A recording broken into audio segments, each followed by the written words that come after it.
প্রিয় দেশবাসী, আসসালামু আলাইকুম রহমতুল্লাহ। আশা করি আপনারা যে যেখানে আছেন ভালো আছেন। আমি আজকে একটি গুরুত্বপূর্ণ বিষয়ে আমাদের নৈতিক একটি দায়িত্বের ব্যাপারে আপনাদেরকে সম্পৃক্ত করার জন্য আপনাদের সামনে হাজির হয়েছি। বাংলাদেশ জামাত ইসলামী তার জন্মলগ্ন থেকেই সমাজের কল্যাণে নিজেদের সমস্ত যোগ্যতা এবং অভিজ্ঞতাকে নিয়োজিত করার চেষ্টা করেছে এবং সেই চেষ্টা বর্তমানে অব্যাহত আছে। এ মাসের 21 তারিখ সকাল 10:38 ঢাকা সহ দেশের বিভিন্ন জায়গায় প্রবল ভূমিকম্প অনুভূত হয়। এতে এ পর্যন্ত আমাদের জানা তথ্য অনুযায়ী 10 জন মানুষ দুনিয়া থেকে বিদায় নিয়েছেন বিভিন্নভাবে আহত হয়ে। আমি তাদের আত্মার মাগফিরাত কামনা করছি। আরও অনেকেই আহত হয়েছে।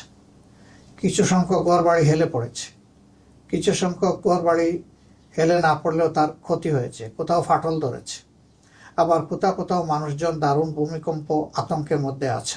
এই অবস্থায় আমরা আবার লক্ষ্য করলাম যে 31 ঘন্টার ব্যবধানে দ্বিতীয় আর্থকুয়েক আবার জনগণ এদেশে অনুভব করলো, যেটাকে আফটার শক বলা হয়। আল্লাহ তাআলা ভালো জানেন, তবে আমরা আল্লাহ তাআলার কাছে এই কঠিন পরিস্থিতিতে তার একান্ত সাহায্য এবং রহমত আমরা প্রত্যাশা করছি। আল্লাহ যেন সম্ভাব্য বিপদ থেকে এই জাতিকে হেফাজত করেন এবং আমাদের গুনাহ খাতা মাফ করেন।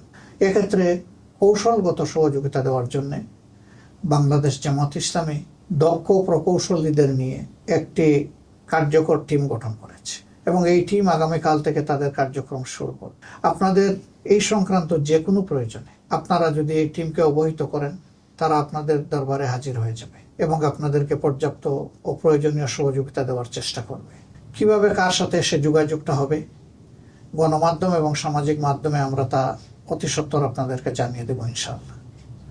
এই কন্ট্যাক্ট পয়েন্টগুলোতে আপনারা কন্ট্যাক্ট করলেই আপনারা আমাদের সেবা পেয়ে যাবেন, আমরা আশা করছি।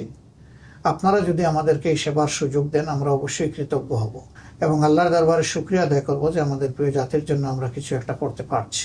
তা আপনাদের সকলের সুস্বাস্থ্য, নিরাপত্তা, কল্যাণ কামনা করে এবং আমাদের সেবা নেওয়ার আহ্বান জানিয়ে আজকের মতো এখানেই বিদায় নিচ্ছি। আসসালামু আলাইকুম রহমতুল্লাহ।